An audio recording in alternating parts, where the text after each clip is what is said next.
por uno de sus hermanos y gente del pueblo, que Israel estaba en esa condición, sintió en su corazón un pesar muy grande y estuvo ayunando y orando por 3 meses, hasta que tuvo la oportunidad de presentarse delante del rey Artajerjes. Y cuando le estaba dando el vino, el rey notó la tristeza en Nehemías.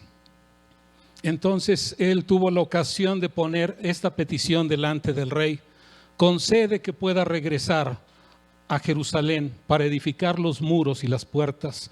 Y halló gracia delante de él, y no solamente gracia para que pudiera venir, sino hasta le dio los medios para poder hacerlo. Regresar a Jerusalén, aunque ya 13 años antes, con Esdras, ya también Artajerjes había dado una cantidad para la restauración de los cimientos del templo, pero la condición de Israel seguía siendo la misma: un pueblo derrotado, derribados, así como sus muros y sus puertas. Hemos compartido ya de 4 puertas: la puerta de las ovejas, la del pescado, la puerta del valle y la puerta vieja. En esta ocasión vamos a hablar acerca de la puerta que se llama del muladar. Después de lo que hemos visto en las anteriores y lo que cada una de ellas significa en el propósito de Dios para su pueblo, la puerta llamada el muladar no pareciera ser muy espiritual, que digamos, pero su trascendencia y lo que podemos aprender de ella es realmente impresionante. Así es que por favor pongamos atención, ya que es un paso más allá todavía de lo que hemos visto hasta ahorita en el crecimiento del pueblo de Dios y su camino hacia el Padre, hacia esa nueva Jerusalén. Así que vamos a estudiar un poco acerca de ella. Vamos por favor al libro de Nehemías, en el capítulo 2, versículo 11 al 13. Ahora no está funcionando la... Nehemías 2, 11. Dice: llegué pues a Jerusalén y después de estar ahí 3 días, ¿ya lo tienen?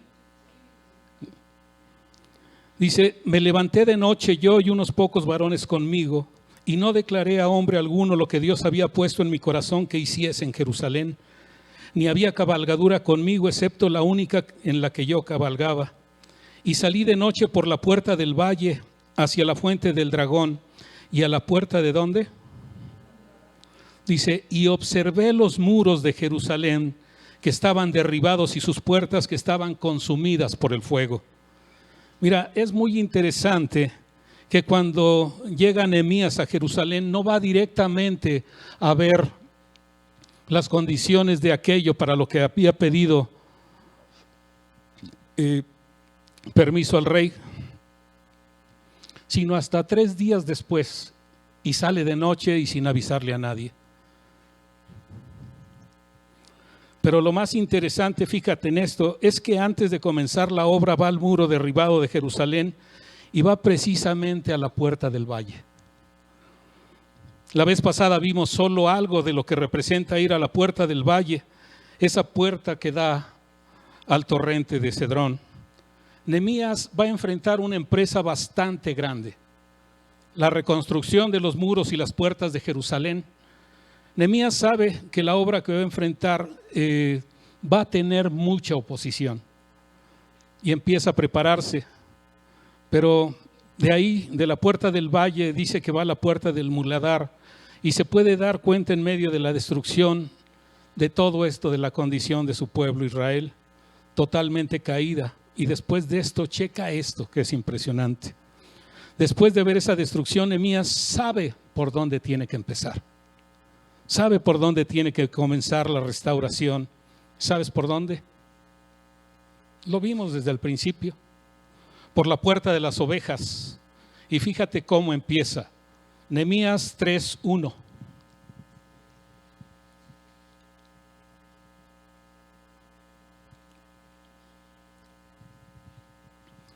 Dice: entonces se levantó el sumo sacerdote Eliasib con sus hermanos los sacerdotes y edificaron la puerta ¿de qué? Ellos arreglaron y levantaron sus puertas hasta la torre de Amea y edificaron hasta la torre de Ananel. Ahora, antes de comenzar la edificación del muro y restaurar esas puertas, su sección de muro, donde está la puerta de las ovejas, antes de empezar esta edificación, el sumo sacerdote junto con sus hermanos los sacerdotes santificaron la porción del muro y la puerta que les tocaba levantar.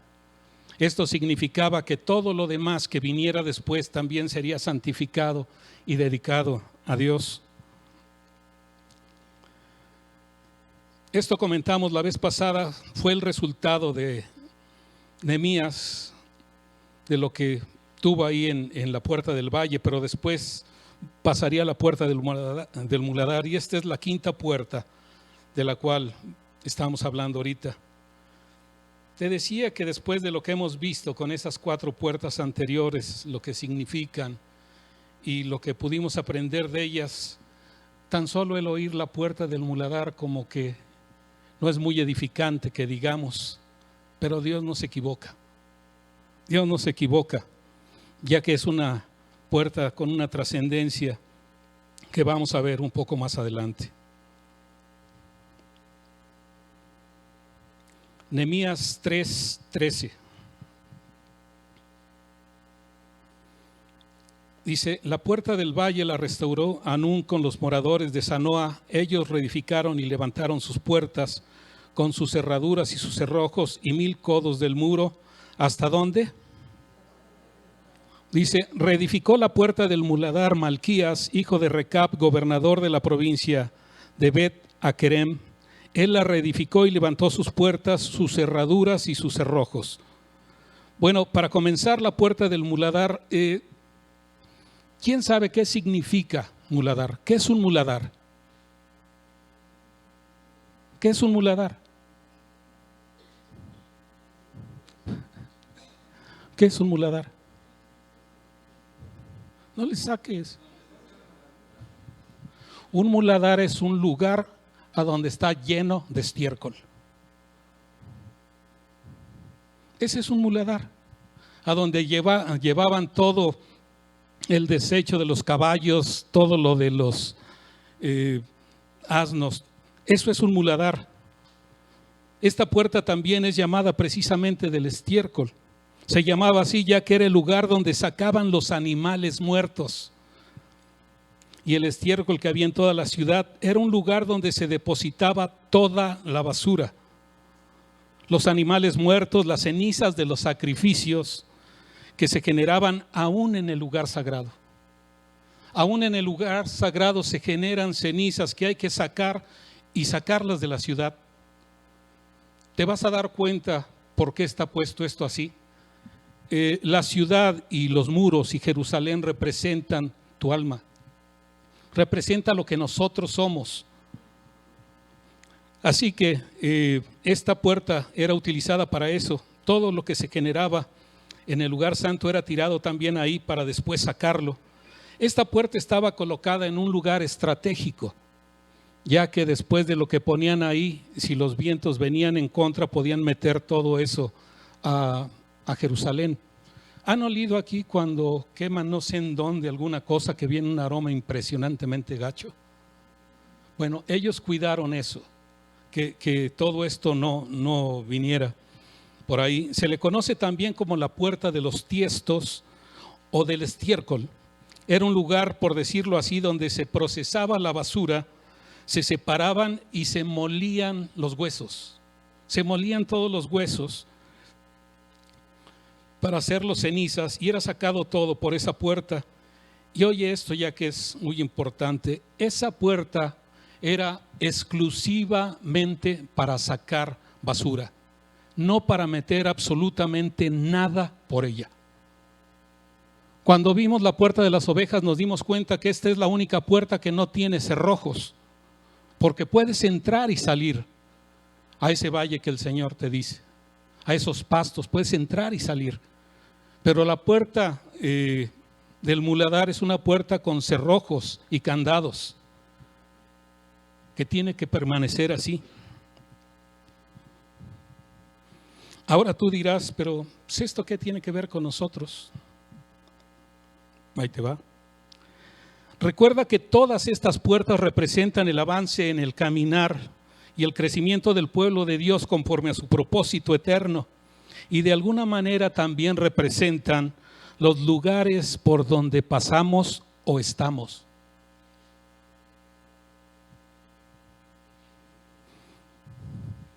De ahí que por la única puerta por la que podemos entrar y salir es esa puerta de las ovejas, donde Jesús les dijo: de cierto os digo, yo soy la puerta de las ovejas, yo soy la puerta, el que por mí entrare será salvo, entrará y saldrá y hallará pastos.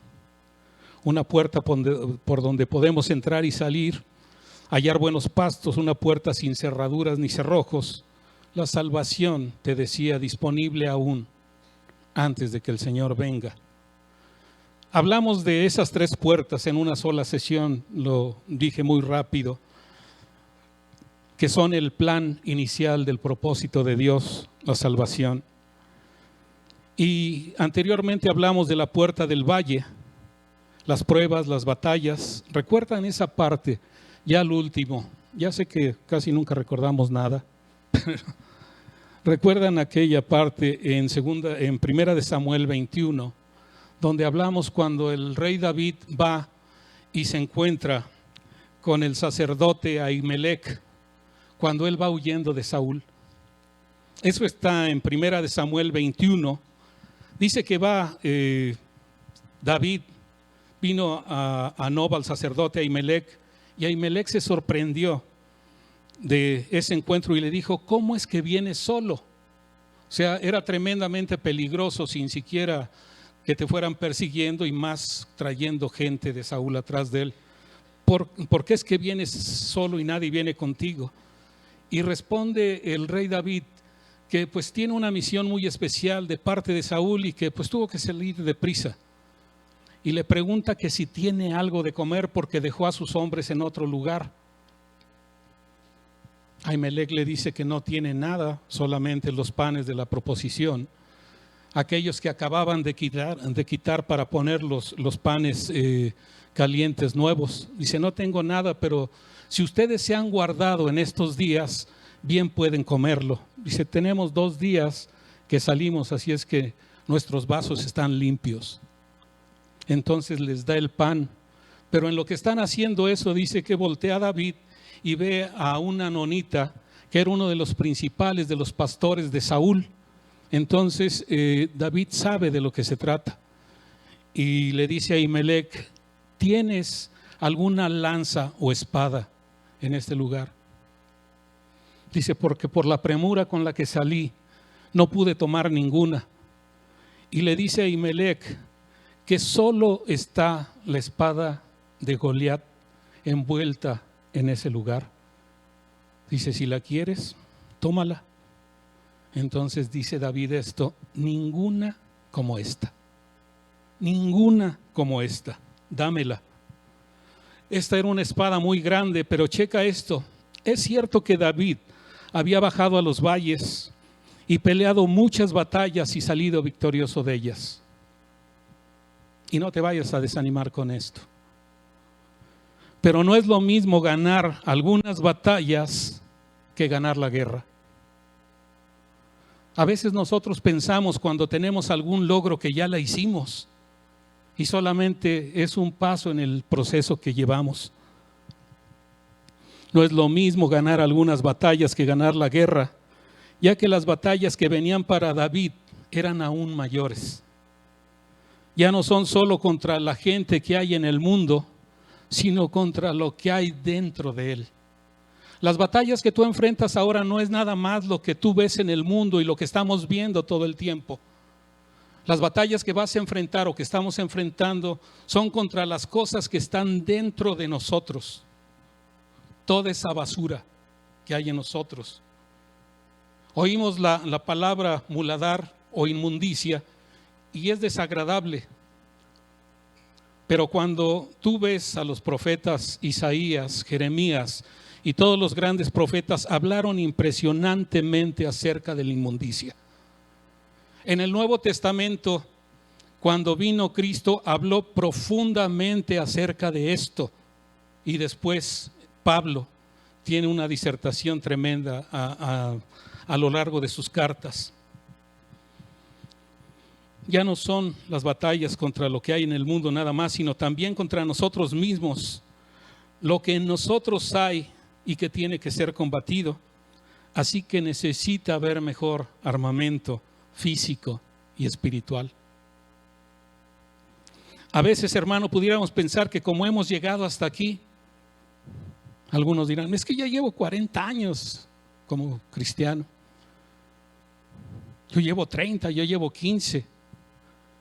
Ya le hicimos sin darnos cuenta de que nos falta muchísimo en el camino. En ese camino que el Señor trazó para nosotros, en esas sendas que abrió para que nosotros anduviésemos en ellas. Y entender que cada etapa en ese camino es aún mayor y más difícil. ¿Qué dice la palabra acerca de aquel al que más se le da? Más se le demanda. O sea, nos gozamos por todo lo que el Señor ha puesto en nosotros, por todo lo que por la gracia de Él tenemos y recibimos. Pero eso implica también una respuesta mayor de cada uno de nosotros. Es por eso que esta puerta, la del muladar, está después de la del valle, ya que representa una lucha a muerte con el pecado. O vences al pecado, o el pecado se enseñoreará de ti. Hermano, el Señor no se equivoca. Esa puerta que sigue representa un reto mucho mayor y no podemos confiarnos en ningún momento. Esta puerta del muladar representa sacar todo lo impuro que hay en nosotros y morir al pecado cada día. Es lo que desde el principio dijo Jesús. Tomar la cruz y seguirlo. ¿Me estás oyendo? Tomar la cruz y seguirlo. En 2 de Samuel está esa historia del rey David que después de haber ganado un montón de batallas, se descuida y cae de una manera impresionante. Increíble, que debe ser una enseñanza para cada uno de nosotros. En 2 de Samuel 11:1 está la historia donde cuando sale los ejércitos de Israel a pelear, dice que van todos los ejércitos y destruyen a los amonitas y salieron y tomaron Rabab y empiezan a hacer un montón de cosas. Pero dice que sucedió que el rey no salió con ellos. El rey se quedó. Era tiempo de guerra para los reyes y el rey se quedó. Dice que se levantó el rey David de su lecho en la tarde. Pues, está bueno, ¿no? Pues, hay que levantarse en la tarde. Dice que se levantó en la tarde y subió al terrado y desde el terrado vio a una mujer bañándose. Dice que preguntó quién era ella. Le dijeron quién era. Y dice, tráela. Le trajeron a la mujer y él durmió con ella. Y luego que ella se purificó, dice, de su inmundicia, regresó a su casa. Dice, y concibió la mujer y envió a decírselo al rey David. Y él se espantó. Se espantó en relación a esto. Entonces envió a decirle a uno de sus jefes, dice, tráeme a Urías el Eteo, que era el esposo de Betsabé. Tráelo. Lo traen y pues está con él, le manda un presente todavía y le dice, desciende a tu casa, duerme con tu mujer. Ve nada más la maquinación, que cuando permites que algo entre en tu corazón, se enciende. Hace esto nada más que Urías le respondió al rey David cuando le pregunta, ¿no descendiste a tu casa? ¿No fuiste a dormir con tu mujer? Y le responde Urías, el arca e Israel y Judá están bajo tiendas y mi señor Joab y los siervos de mi señor en el campo, y había yo de entrar en mi casa para comer y beber y dormir con mi mujer. por vida tuya y por vida de tu alma, que yo no haré tal cosa. Qué impresionante respuesta. Qué impresionante respuesta.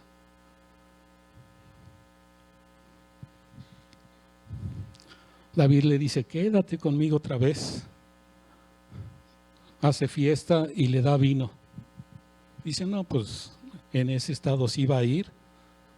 No, dice que otra vez Urías sale y duerme con los criados y no va a su casa.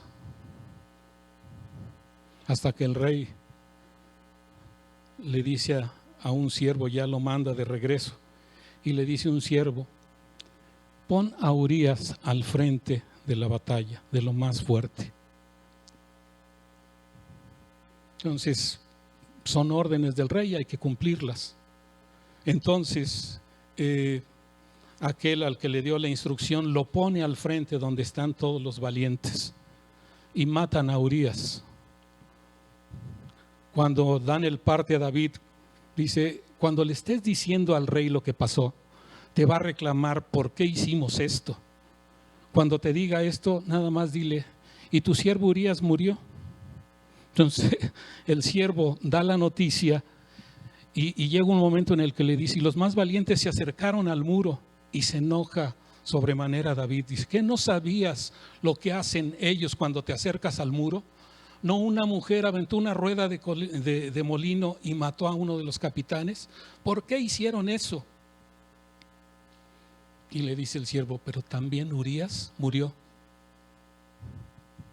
Entonces dice David, no te preocupes, no hay problema. A veces ganas, a veces pierdes. Vete. Si te das cuenta, o sea, te estoy parodiando un poquito para no leer todo el capítulo, pero te das cuenta lo que pasa. Conocemos los hechos anteriores a todo lo que había hecho David. Todo lo que había logrado David, cómo había guardado su corazón. La palabra dice que David tenía un corazón conforme al corazón de Dios. Y pasa esto. David era muy reconocido aún por Dios, pero esto no lo vio venir. Las consecuencias de este hecho fueron realmente impresionantes. Primero, el niño que nace de esta situación muere. Y la condición de David es tremendamente impresionante. De hecho, de ahí sale el Salmo 51. Tú lees el Salmo 51 y puedes ver el dolor que hay en David acerca de lo que hizo y de las consecuencias que tiene y sabe que tiene que enfrentar. Le pide a Dios que no quite el gozo de su espíritu, que no quite el gozo de su salvación, que no lo quite de su presencia, y gime delante de Dios. Y es impresionante, hermano. Checa esto, por favor.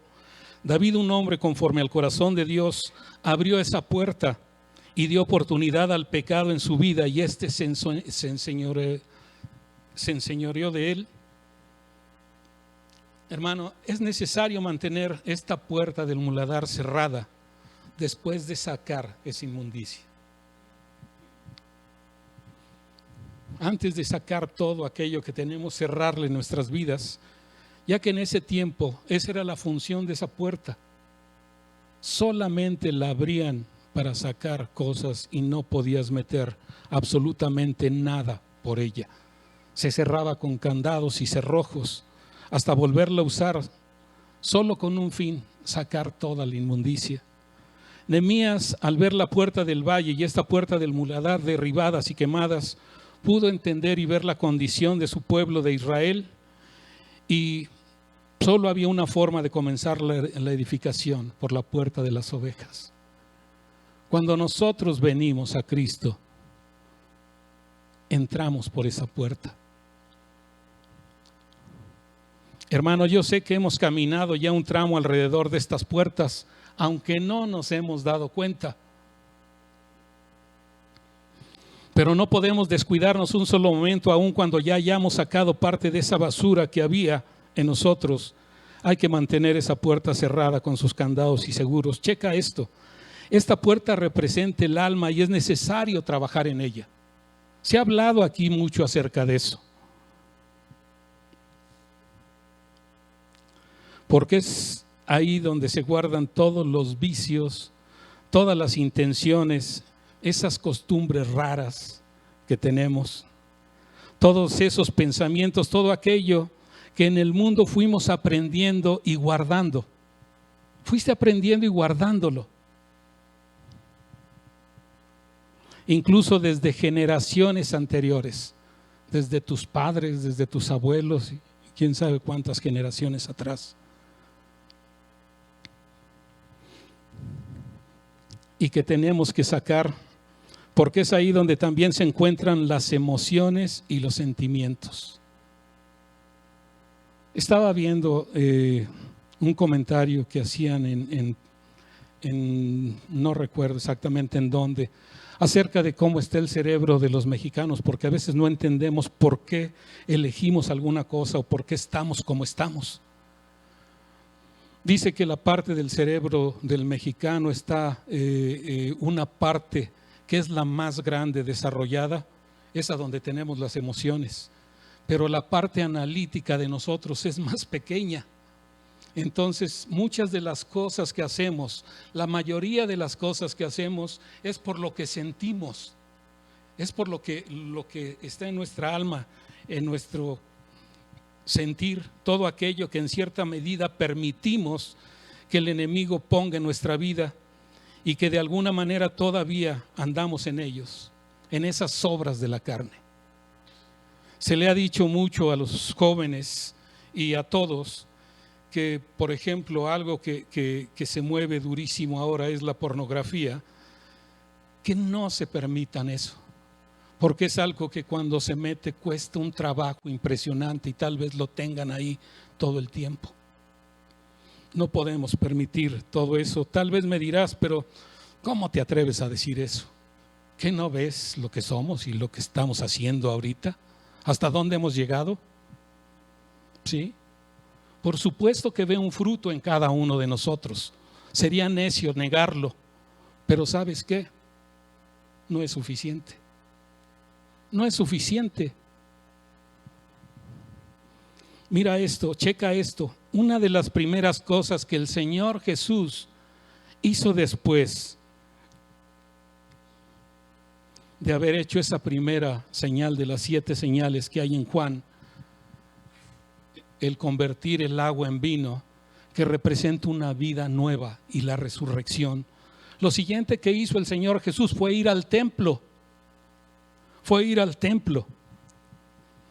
Dice en Juan 2:13 al 15,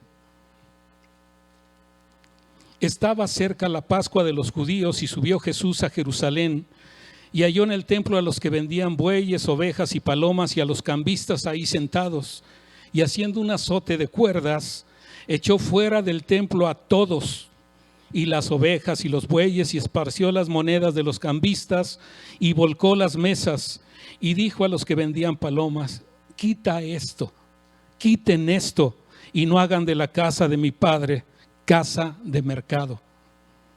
El templo de Dios, la iglesia, nosotros, tiene que ser limpiada. Tiene que ser limpiada.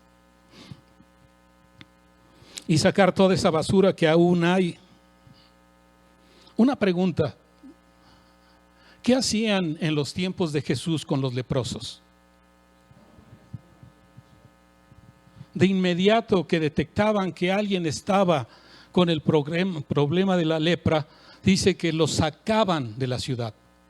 Le ponían una cadena, una campana como a las vacas, para que cada vez que caminaran la gente se diera cuenta que estaba inmundo y que no te acercaras a él.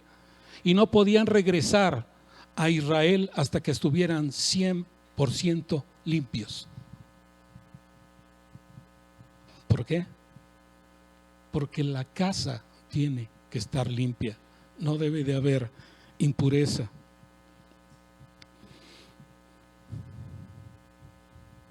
Pablo hizo algo muy similar con algunas personas ahí en Primera de Corintios. Ahí en Primera de Corintios 5, 1 y 2 dice: de cierto se oye que hay entre vosotros fornicación. Le está hablando a una iglesia. a la iglesia de Corintios. Y tal fornicación cual ni aún se nombra entre los gentiles, dice, tanto que alguno tiene la mujer de su padre. El tamaño del pecado no era pequeño. Esta declaración por sí sola era impresionante.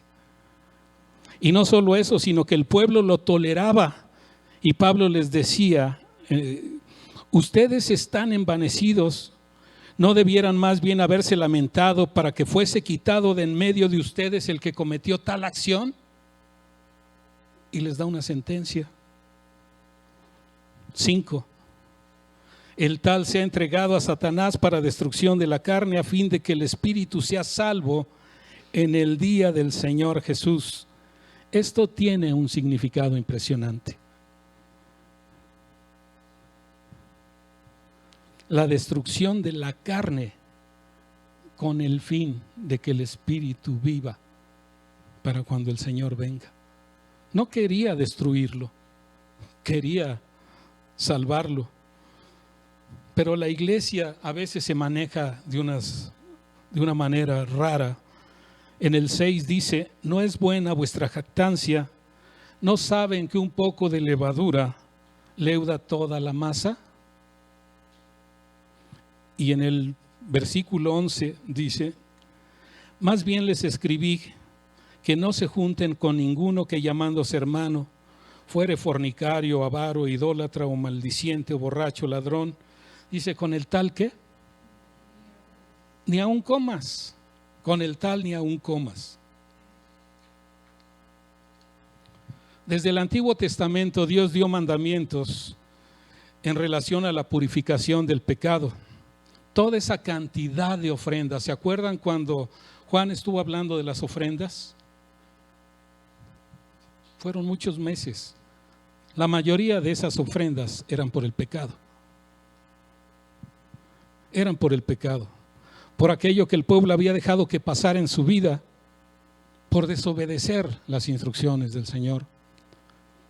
Ya cuando tuvieron la oportunidad de entrar a la tierra prometida, el Señor les dice que no, pues que saquen a todos los que ahí están, hombres, mujeres, niños, que los sacaran a todos, que no hicieran alianza con ninguno. ¿Y qué pasó? El Señor les dijo que todo eso, si lo permitían, desviaría su corazón. Un ejemplo muy grande es Salomón, el hombre más sabio, desviado por todo eso. No debían unirse con ellos porque eran idólatras.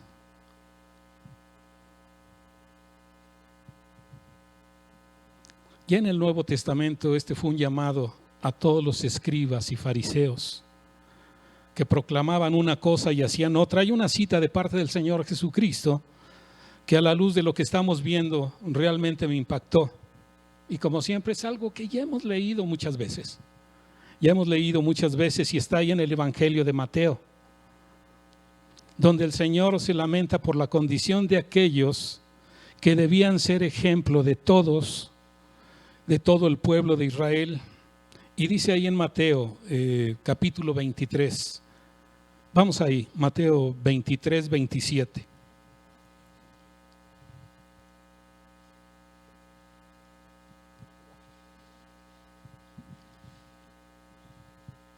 ¿Ya lo tienen? ¿Sí? No. Bueno, búsquenlo. Mateo 23, 27 dice, hablando el Señor Jesucristo, hay de vosotros escribas y fariseos, ¿qué? Porque son semejantes a sepulcros blanqueados que por fuera la verdad se muestran hermosos, mas por dentro están llenos de huesos de muertos y de toda inmundicia. Lo mismo que había en la puerta del muladar. El Señor Jesús está haciendo una relación con esa puerta. A lo mejor al leer esto decimos, bueno, pero es que eso es para los escribas y los fariseos. Nosotros somos cristianos de la nueva era, la nueva generación. La palabra dice que todo lo que en la palabra esté escrito es para enseñarnos y como ejemplo de lo que debemos o no debemos hacer,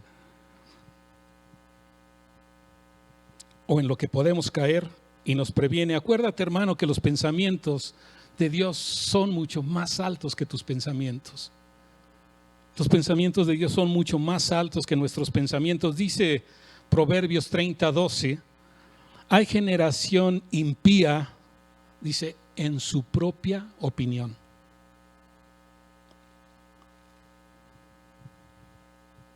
¿Y la opinión de Dios qué? Si bien no se ha limpiado de su inmundicia. Una pregunta, tal vez un poco incómoda. ¿Se las puedo hacer o le sacan? Bueno, de todas maneras. ¿Qué tanto corresponde la imagen que tenemos o pretendemos dar a la gente? ¿Qué tanto corresponde esa imagen que tenemos o pretendemos dar a la gente con lo que hay realmente dentro de nosotros? ¿Es lo mismo?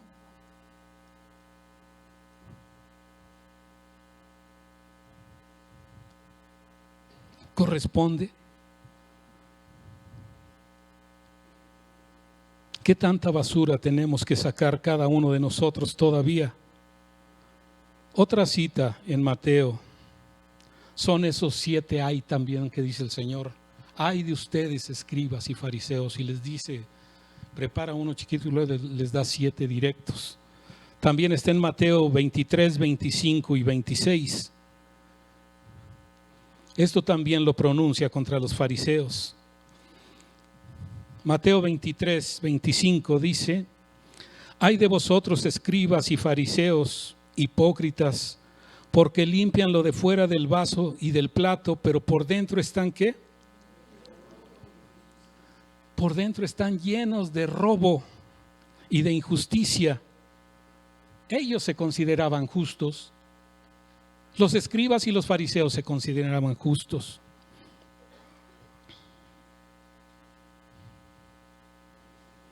Fariseo ciego, limpia primero ¿qué? Lo de dentro del vaso y lo de dentro del plato. Lo que tenemos dentro. Limpia primero lo de dentro del vaso y del plato, para que también lo de afuera sea limpio. ¿Te has fijado? Ahorita ya lo vemos con menos frecuencia, pero cuando alguien que conocemos viene por primera vez y de todo corazón ha entregado su corazón a Cristo, que hasta su rostro cambia. Tú te volteas y dices, ¿y este cuate quién es? O sea, lo conocemos, pero cuando viene a Cristo tiene otro semblante, tiene otra cara, hasta que sigue dejando que entren cosas y otra vez se da la vuelta. Hermano, el pecado dentro de nosotros es algo que tal vez no nos damos cuenta, y de esa trascendencia que tiene para nuestra vida, y lo toleramos o simplemente no nos interesa.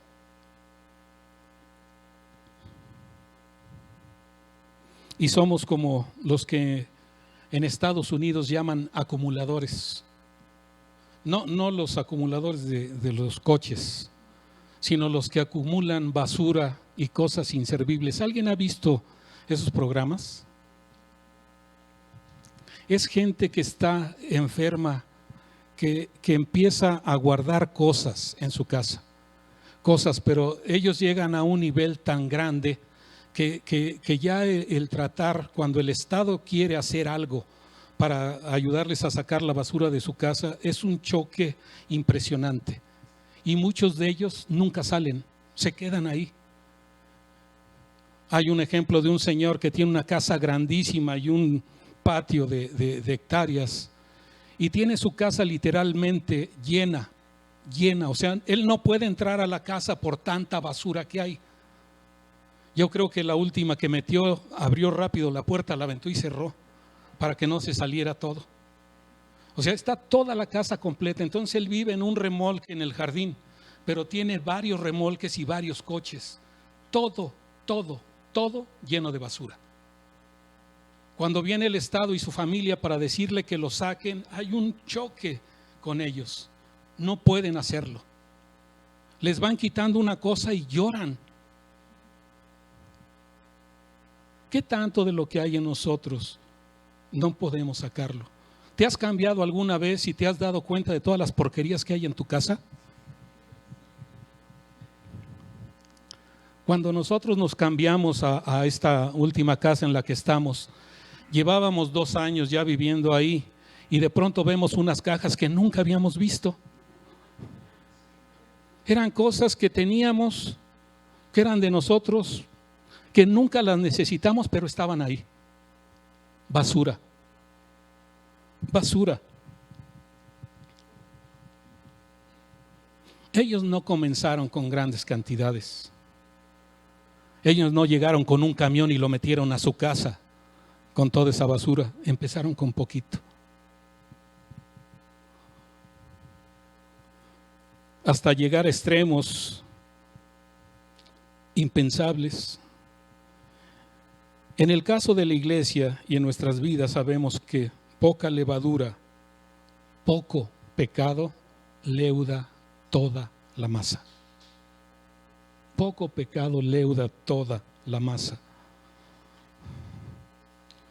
Una de las cosas que constantemente debemos hacer delante del Señor es confesar nuestro pecado. Todos los días, nuestras transgresiones, aquello que sabemos que está mal, por pequeñas que creamos que son estas, y aún aquello que nos es oculto. Hay muchas cosas que son pecado y que ni siquiera nosotros mismos sabemos que lo son. Esa es la única manera que tenemos para poder sacar de nosotros ese pecado y esa basura. Dice el Salmo 32, versículos 3 y 5. Dice: mientras callé, se envejecieron mis huesos. Hermano, el pecado seca los huesos. En mi gemir todo el día. Salmo 32, 5. Dice: mi pecado te declaré y no encubrí mi iniquidad. Y luego dice: confesaré mis transgresiones a Jehová. Habla en futuro, ¿te fijas? Dice: confesaré mis pecados a Jehová. Y en el 5 dice, y más adelante dice: y tú perdonaste la maldad de mi pecado en pasado. Reconoce que él, antes de pedir perdón y poner su vida delante de Dios, el Señor ya lo perdonó. Esa es la misericordia de Dios. Hermano, en la iglesia tenemos que sacar todo lo que nosotros esté, ya sea pecado, inmundicia, basura, todas esas obras de la carne. El apóstol Pablo habló mucho de esto, desde el capítulo 1 de Romanos y a través de todas sus cartas. Pero en Gálatas 5, 19 y 21, esto fue algo de lo que también habló en alguna ocasión, más recientemente Carlos, pero lo hemos hablado todos en algún momento. Gálatas 5, 19 al 21 dice: y manifiestas son las obras de la carne, que son adulterio, fornicación, inmundicia, lascivia, idolatría, hechicerías, enemistades, pleitos, celos, iras, contiendas, disensiones, herejías, envidias, homicidios, borracheras, orgías y cosas semejantes a estas, acerca de las cuales les amonesto, decía Pablo, como ya les he dicho antes, que los que practican tales cosas, que no heredarán el reino de Dios. Es impresionante. Hermano, ¿en cuántas de estas encajamos?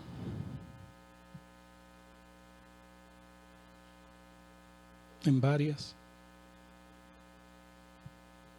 Y aquí vuelve a ser trascendental la palabra de Jesús y tenemos que volver otra vez a la puerta de las ovejas. Entonces dijo Jesús a sus discípulos: si alguno quiere venir en pos de mí, niéguese a sí mismo, tome su cruz y sígame. Porque sin ello, mi hermano, es imposible quitar de nosotros todo ese pecado, todo eso que nos asedia. El apóstol Pablo también tuvo que dejar y desechar todo lo que para él era sumamente valioso, pero que era un lastre para su vida.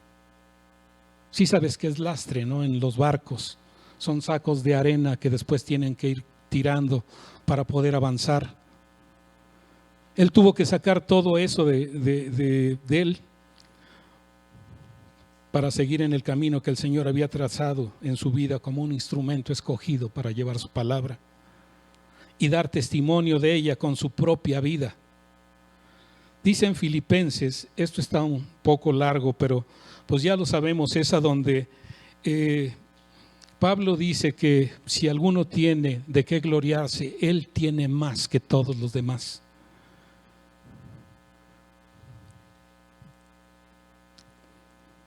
Dice, yo Pablo, circuncidado al 8º día, del linaje de Israel, de la tribu de Benjamín, hebreo de hebreos, yo Pablo.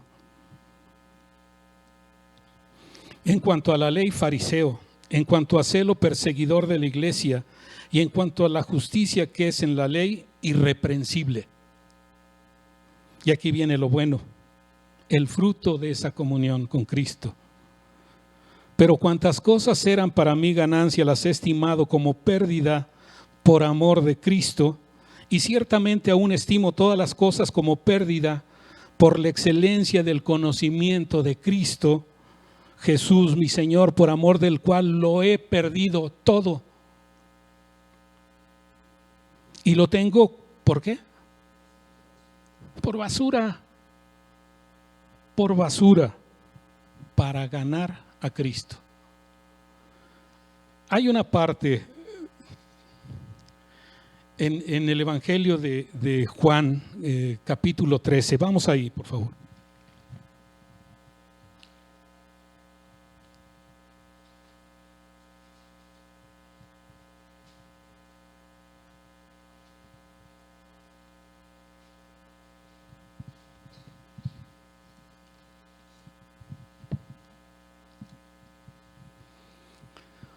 Juan 13, dice, ¿ya lo tienen?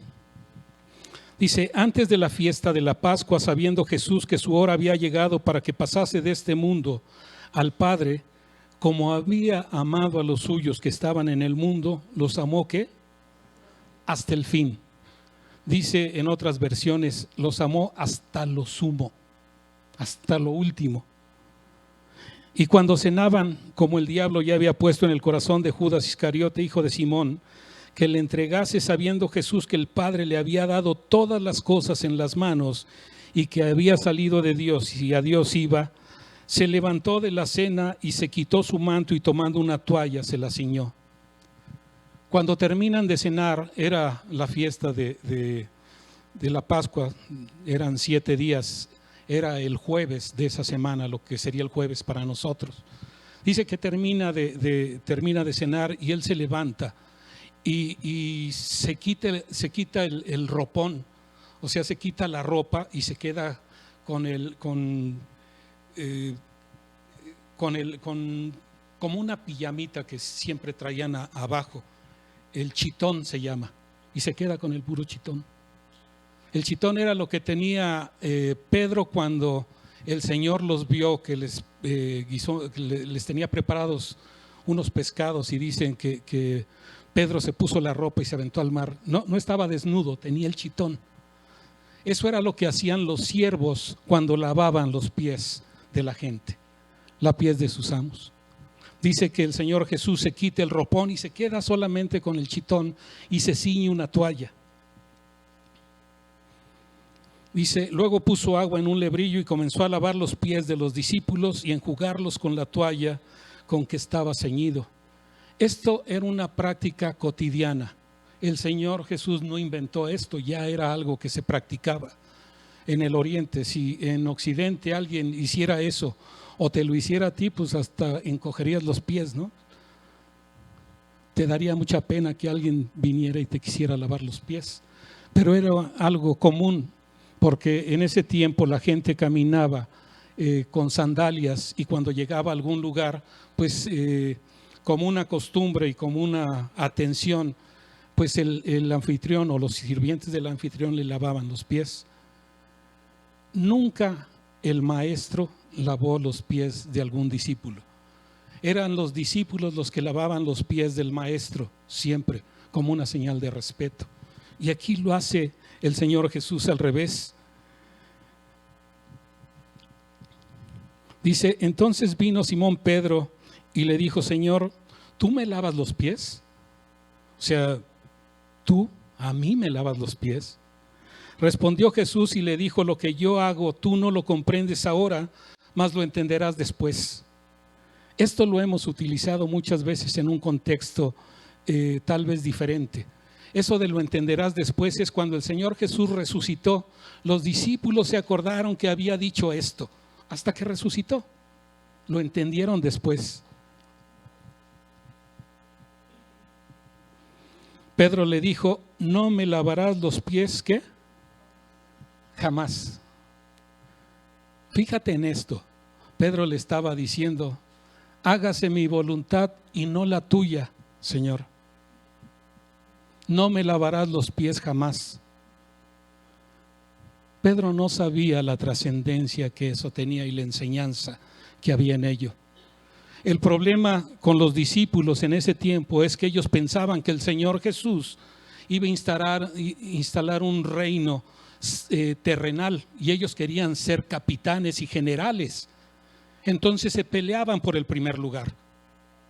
El Señor Jesús viene y les muestra y les enseña todo eso y les dice que hagan eso con la gente.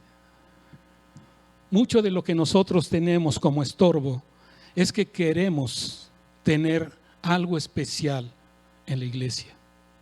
Queremos que nos vean, queremos ser reconocidos, pero eso no es importante.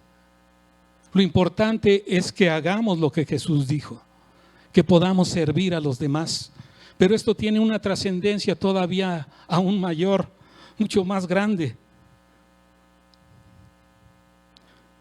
Jesús le respondió, si no te lavare no tendrás parte conmigo. Le estaba diciendo, Pedro, si no te lavo los pies, no puedes tener comunión conmigo. No puedes tener comunión conmigo, no puedes venir a mí.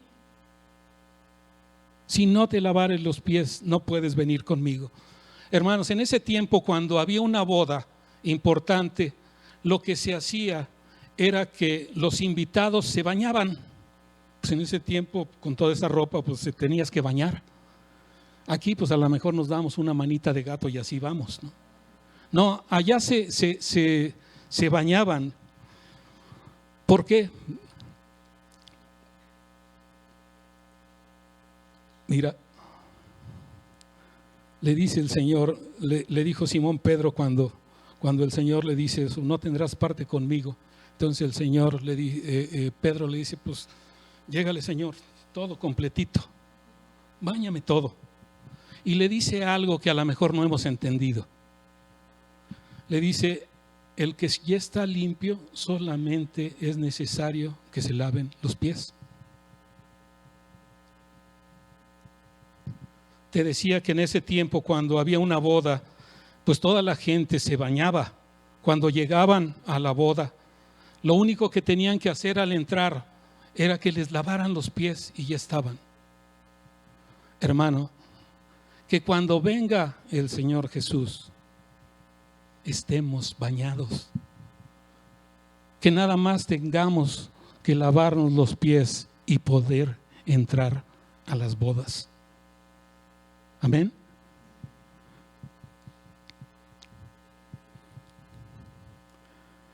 Hermano, esto no es fácil, restaurar los muros, las puertas, es un paso trascendental en el propósito del pueblo de Dios. La palabra dice que sin santidad nadie puede ver a Dios. Seguid la paz con todos y la santidad sin la cual, dice, nadie verá al Señor. Los muros y las puertas de las que estamos hablando representan, decíamos, nuestro caminar en la vida cristiana. Y algo similar a las jornadas de Israel por el desierto, son una enseñanza en la vida de la iglesia. Tanto en ese tiempo como hoy, el enemigo no descansa. Así como quiso destruir a Jesús desde el principio, lo quiere hacer con cada uno de nosotros en esta vez.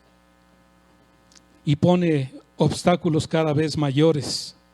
Cuando se estaban reconstruyendo los muros de lo que estamos hablando, dice que oye Sanbalat, un samaritano, un general samaritano, dice, oyó que edificábamos el muro y se enojó y se enfureció en gran manera e hizo escarnio de los judíos.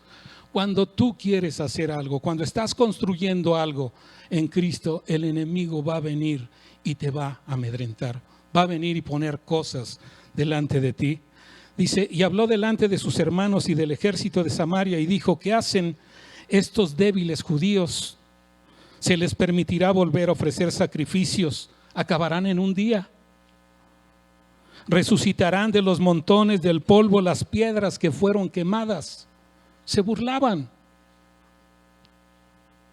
Y estaba junto a él Tobías amonita, el cual dijo, lo que edifican del muro de piedra, si subiera una zorra, lo derribará. Como un breviario cultural, lo que estaban construyendo en ese tiempo eran muros que medían 2,75 metros de ancho. O sea, no eran muritos capuchinos, eran muros de a de veras. Pero el enemigo va a querer destruir todo lo que tú quieras hacer.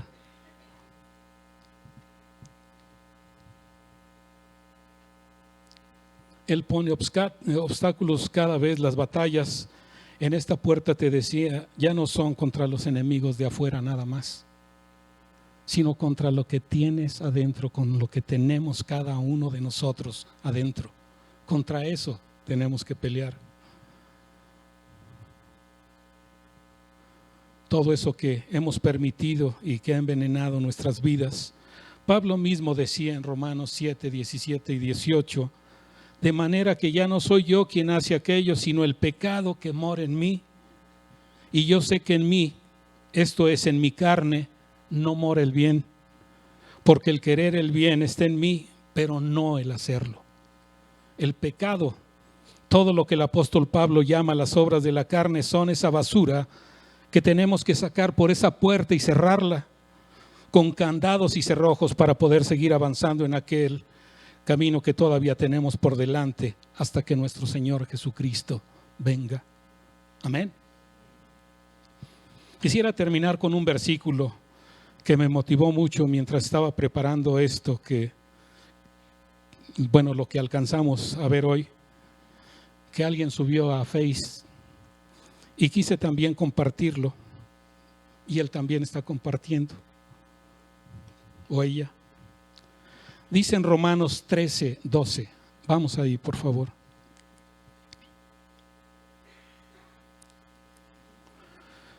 Dice, la noche está avanzada y se acerca el día.